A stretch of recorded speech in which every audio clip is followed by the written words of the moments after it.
Hi guys, welcome to another session of News in 30 Minutes. I hope you're all doing good and I hope you're enjoying reading your newspapers as well as current affairs. Okay, so with that, let us get on with the important issues on the 28th of October 2023.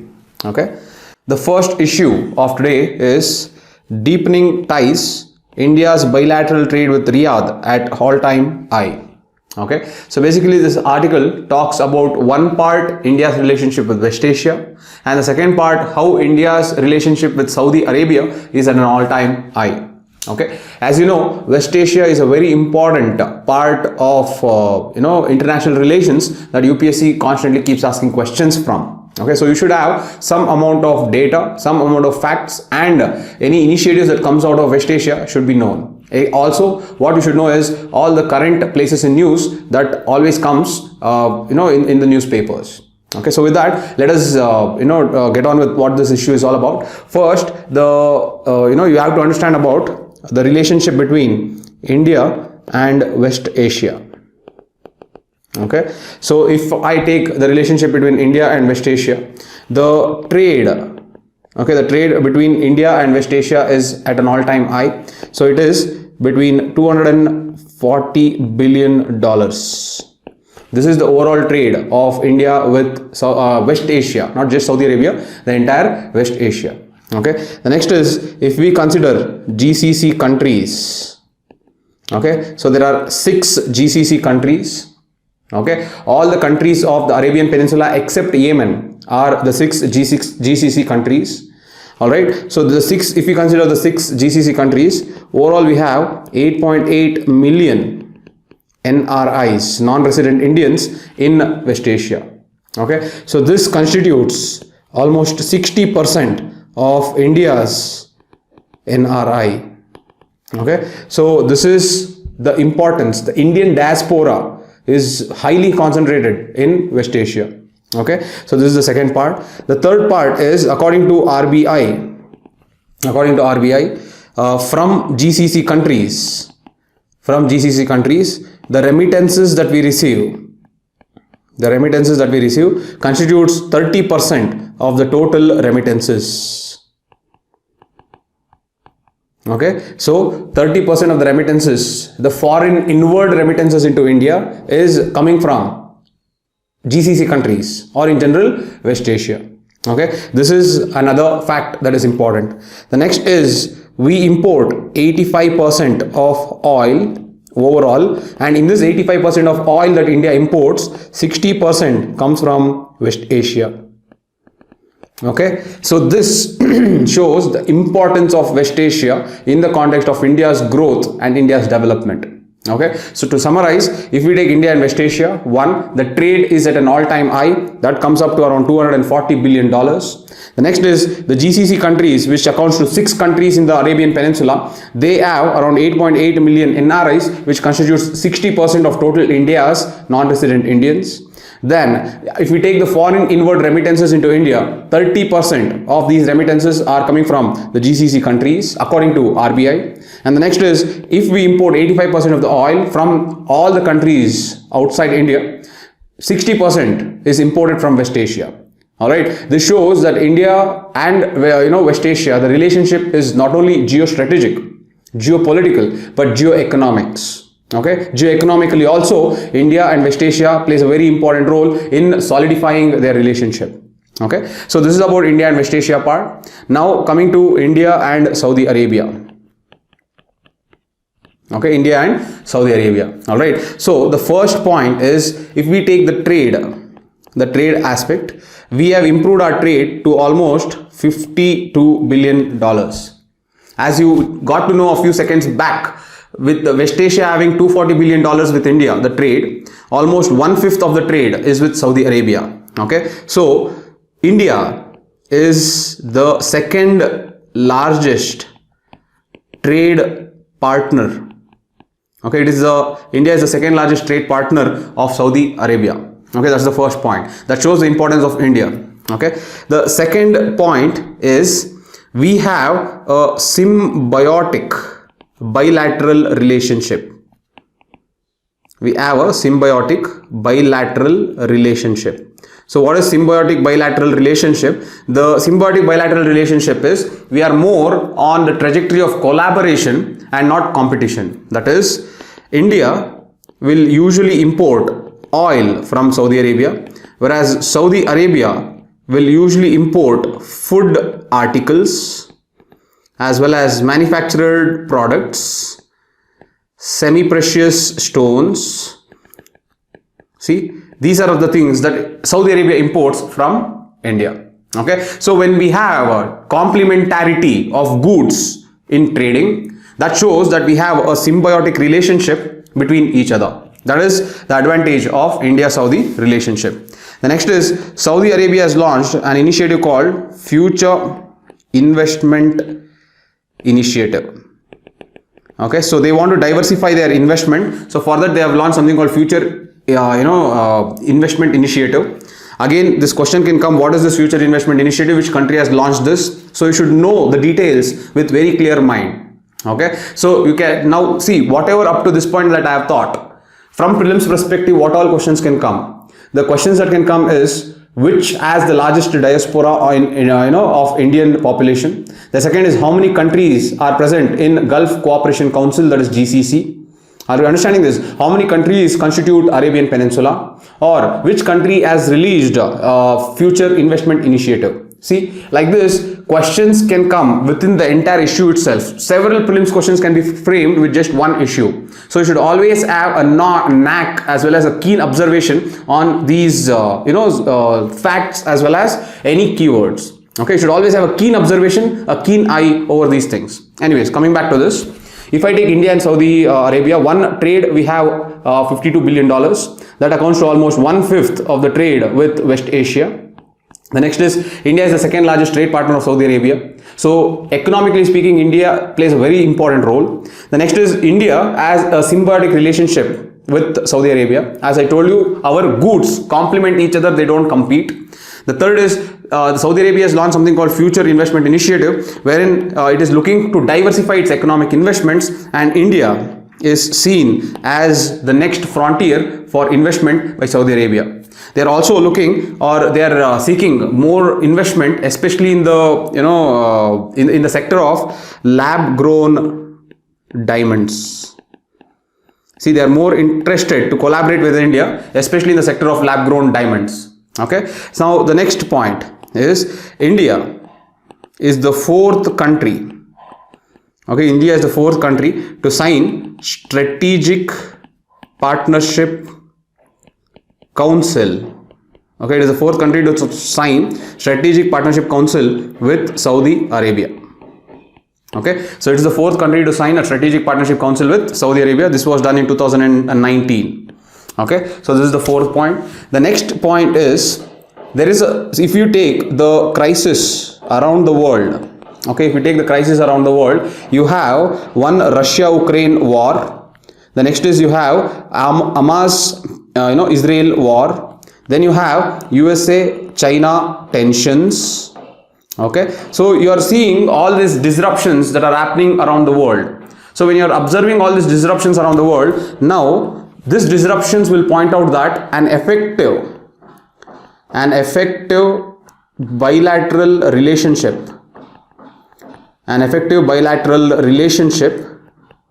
with India, is mutually synergistic.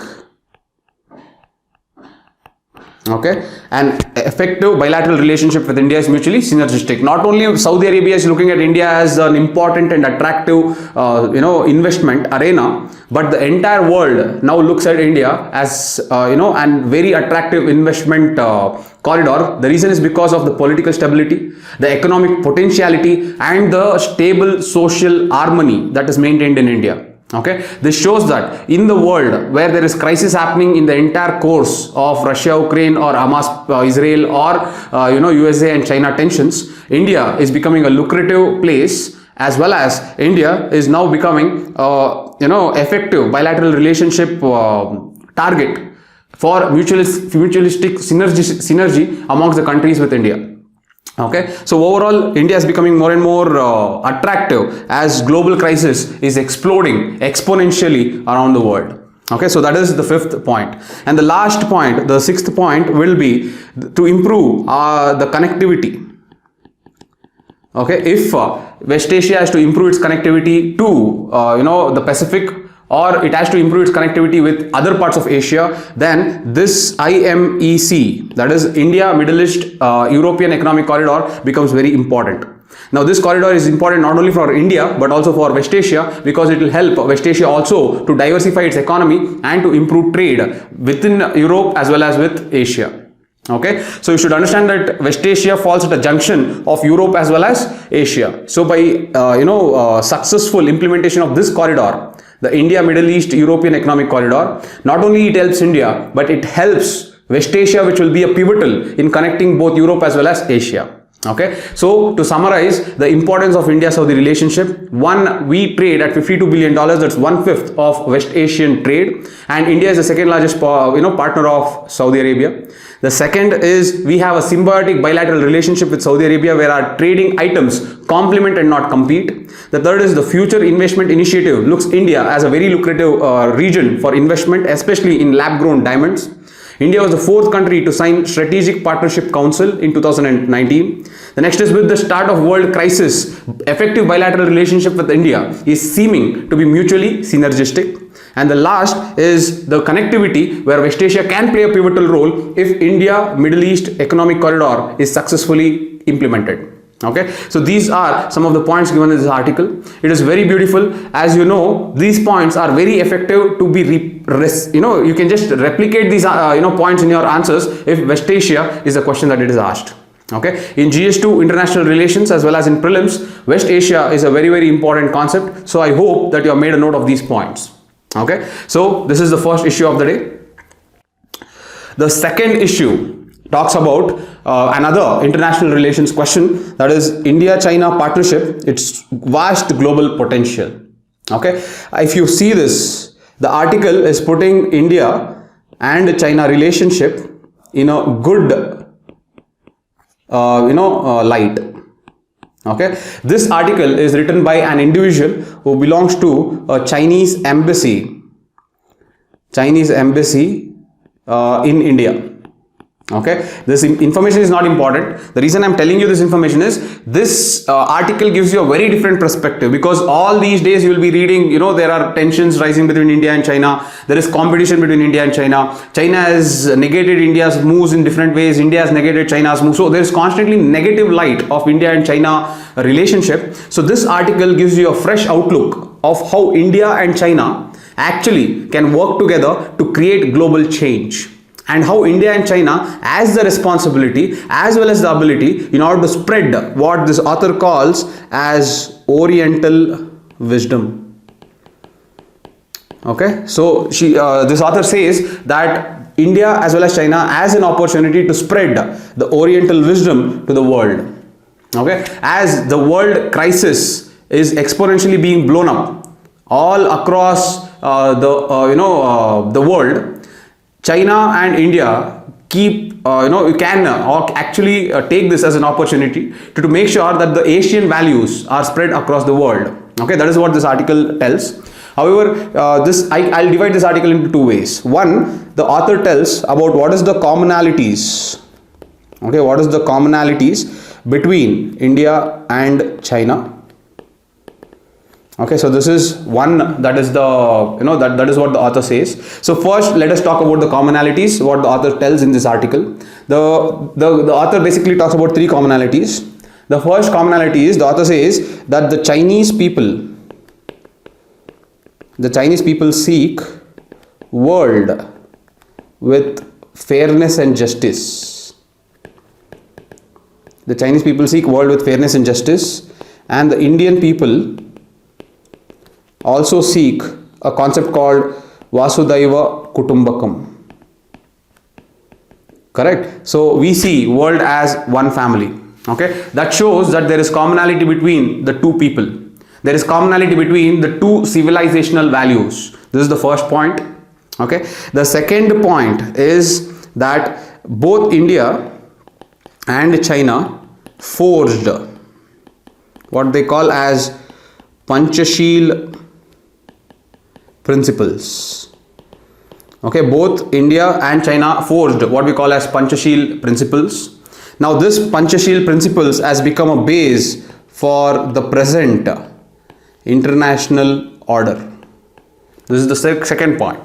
Okay, the third point that the author makes is both India and China, both this India and China are one developing countries.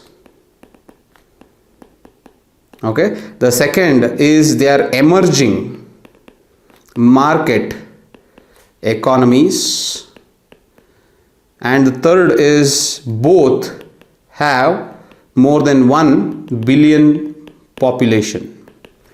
Okay, so these are some of the commonalities that India and China have. Okay, overall the essence is the commonality between India and China, though these are the points given. Overall, one very important aspect that the author makes, the commonality between India and China, is the common civilizational values. The common civilizational values may be harmony, respecting diversity, peace, mutual respect. Okay, so these are some of the common civilizational values. That is why the author time and again says that at the present scenario, in the present scenario, it gives both India as well as China a very good opportunity. Okay, it gives them opportunity as well as ability to spread a very good word called Oriental wisdom. Okay, so that is what the author tells. So this is very rare article where India and China both are put in a good light and they have been elaboratively explained. Okay, so one is, I hope you understood, that is how India and China can work together. Okay, however, there is one more thing that is written in the article. The article says that the China government has released a white paper, and that white paper's name is a global community of shared future. Okay, this is a white paper that is released. Okay, the global community of shared future. So in this white paper, the author will go on trying to explain how China is good in doing that, doing this and doing other things, which we are not interested in. But the reason why I am telling you this is, there were a lot of keywords in this white paper. In this global community of shared future, when I saw, there were a lot of important keywords that were written, which you can use in your answer writing. Okay, so some of the keywords that were written were: one, unilateralism, okay, protectionism, then you have decoupling, and a zero-sum game. Okay, zero-sum game means winner takes all. Winner takes all. Okay, so these concepts, unilateralism, protectionism, decoupling, as well as zero-sum game, these must be rejected. That's what the author says, or not the author, that's what the white paper says. The global community of shared future, we are discussing on this. The white paper says that unilateralism, protectionism, decoupling, zero-sum game, these has to be rejected. So basically you can you can use this in your answers. If you take unilateralism, institutions, the Bretton Woods institutions like World Bank, IMF, they have unilateral dominance of Western countries compared to non-Western societies. Okay, if you take protectionism, if you take Brexit, okay, if you take the sanctions imposed by USA on China, if you take the restrictions imposed by Europe on Indian goods, all this shows that there is protectionism. If you take decoupling, an example of decoupling is where USA, Japan, Australia, New Zealand, UK together wanted to decouple China out of supply chain infrastructure.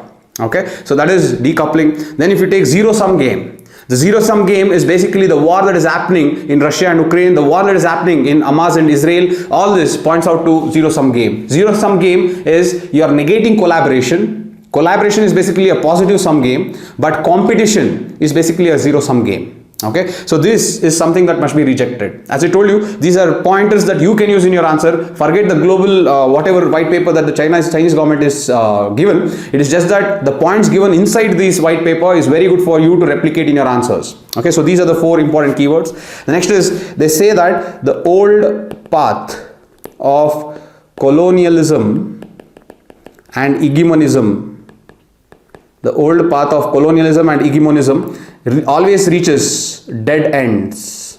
Okay, now the problem is colonialism and hegemonism is gone. Okay, it is anyway gone, but what you should be wary of is the neo-colonialism that has started.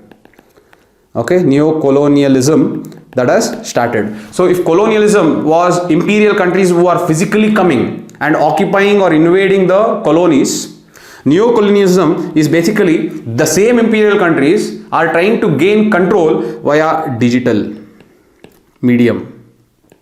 Okay, so they're mainly controlling the data. Okay, so in the current world, whoever controls the data is the master. Correct. So colonialism was physically controlling the colonies. Neo-colonialism is digitally controlling the colonies. So in either of the case, it is always the Western countries that are hegemonically dictating the terms for the entire world. So that is overall the aspect that you can take in your answers. Okay, so the next term is neo-colonialism. The third term that is very nicely written is, we have to protect true, or we have to practice true multilateralism. We have to practice true multilateralism. Now what is happening in society? We are either practicing selective multilateralism, okay, or even when we are practicing multilateralism, we are trying to seek supremacy. I'll give you an example. See, selective multilateralism is, you can take the example of NATO plus. NATO plus is basically a multilateralism that is selecting a group of countries that have common shared identities or common shared grievances. Okay, so that is selective multilateralism. So basically what they are telling is, you should always achieve true multilateralism. Okay, and not selective multilateralism. Even in multilateral groupings, there should not be one country that is trying to achieve supremacy. That is another word that is given in this white paper. Okay, so this is these are the 3 things given in this article. Finally, see, the article very beautifully concludes by telling that we have to promote common values of humanity. Okay, we have to promote common values of humanity, but when we are promoting common values of humanity, we have to keep in our mind that we have to respect differences. Okay, we have to have harmony without uniformity. We have to also fully respect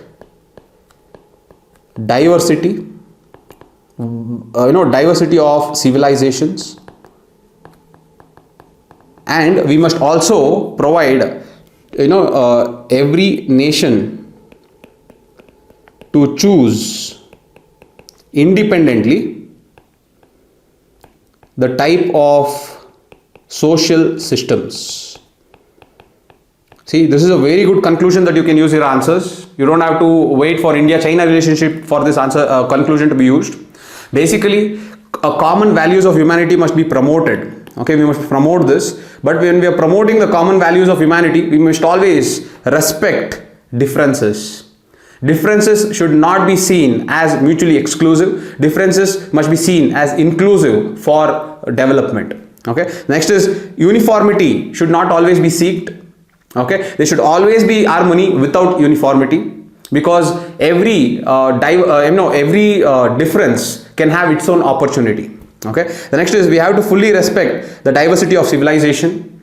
So you have the Western civilization, the Asian civilization. Inside the Asian civilization, you have many civilizational, branches which have their own, values, uniqueness. So that has to be done. And the last is every nation has to choose their type of social system. Some social systems may be socialistic, some social systems may be capitalistic. So you should allow the nations to have their own independence to choose what type of social systems they want. So overall, this is the conclusion of this article.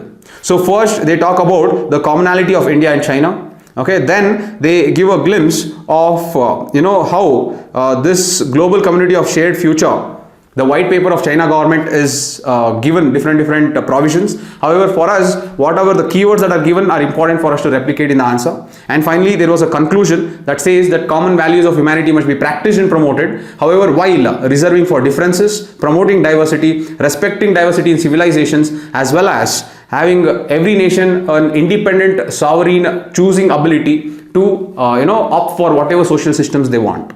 Okay, so this is what was the article about India and China. I hope it was helpful. The next issue is, this is constantly happening for a very long time, and it is now brought to news. That is a concept called dark pattern. Okay, so this concept called dark pattern sales is now deemed as cybercrime. Okay, so this is told by the Consumer Affairs Secretary. As you can see, the Consumer Affairs Secretary has told that dark pattern sales, okay, these are deemed as cyber crime. Okay, so what do you mean by dark pattern sale?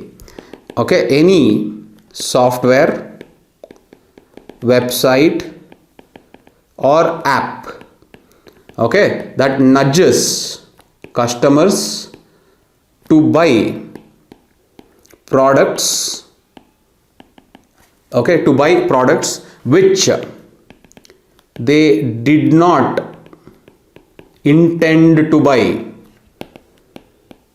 Okay, then this is known as dark patterns. Okay, so basically it is, I'll repeat again, it is an entity that nudges the consumers to buy products that they did not intend to buy. Okay, so it nudges the customers to buy products which they did not intend to buy. These are known as dark pattern sales. Okay, they can just argue dark pattern recently seen in news is concerning what, and then they can give you 4 statements.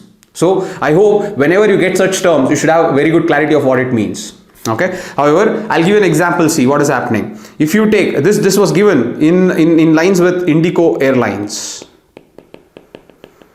Okay, so in Indigo Airlines, what they do is, if you go and book a ticket, okay, after booking the ticket, they'll also ask you to pay to choose the seat.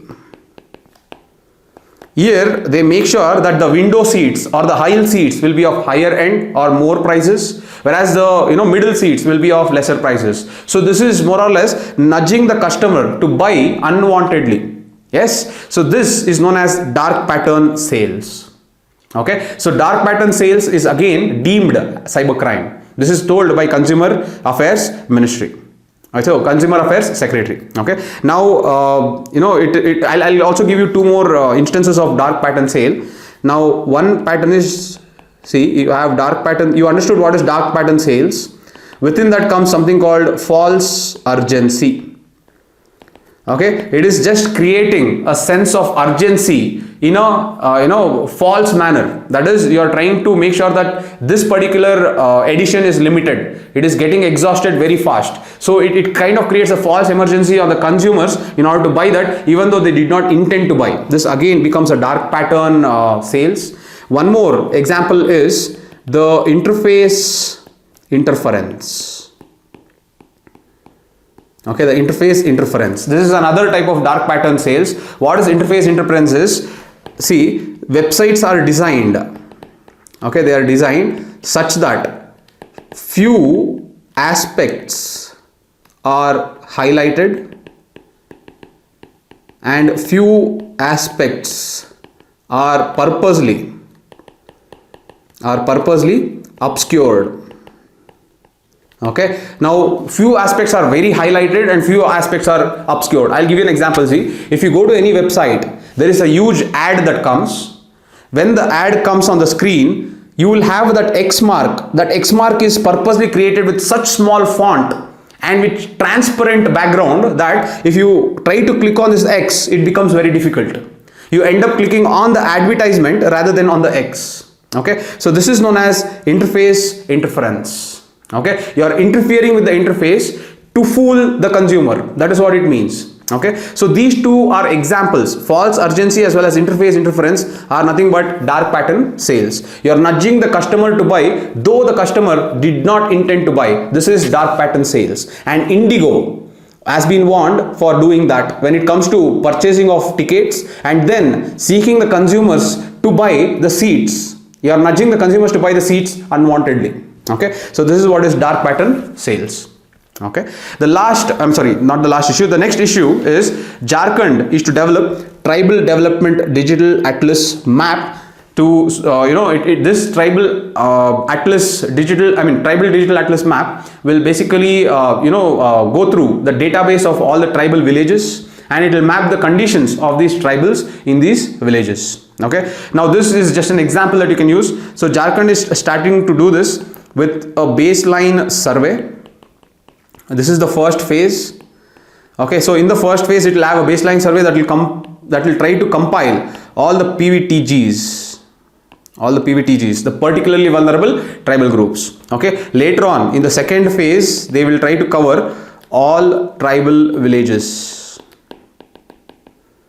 Okay, now you can use this as a case study somewhere, how government initiative is helping in improving the tribal life. Basically this atlas is nothing but a database.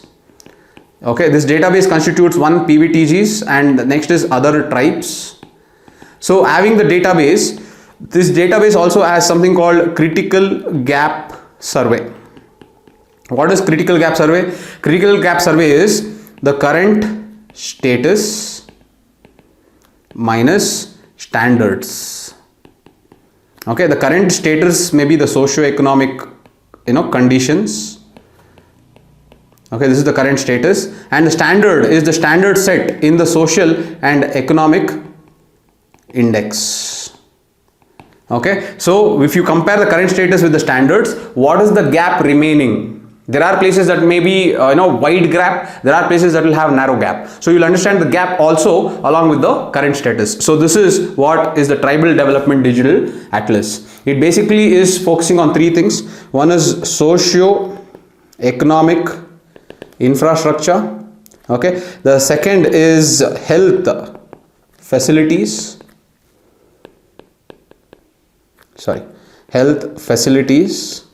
And the third is livelihood opportunities. Okay, so this can definitely be used as a case study in any concept of tribe that is asked in your mains exam. Okay, so this is started in Jharkhand, Tribal Development Digital Atlas. So they can just ask you directly, the project called Tribal Development Digital Atlas is initiated in which part of India? They can ask you like that in prelims as well. So you should have an idea about this. Okay, and the last issue of the day is Karnataka Forest Department launches centralized wildlife crime management system. As you know, Karnataka Forest Department has always been a pioneer in introducing technology in wildlife conservation, in introducing technology to track wildlife crime, and then now comes another innovation that is known as HAWK. Okay, it has introduced something called HAWK. HAWK means hostile activity watch kernel. Okay, hostile activity watch kernel. So this hostile activity watch kernel is a software. Okay, it's a software to monitor all aspects of forest and wildlife crime. Okay, so basically as you can see here, it is to basically manage and monitor data regarding forest and wildlife crimes across Karnataka. Okay, now this was first actually launched in Kerala.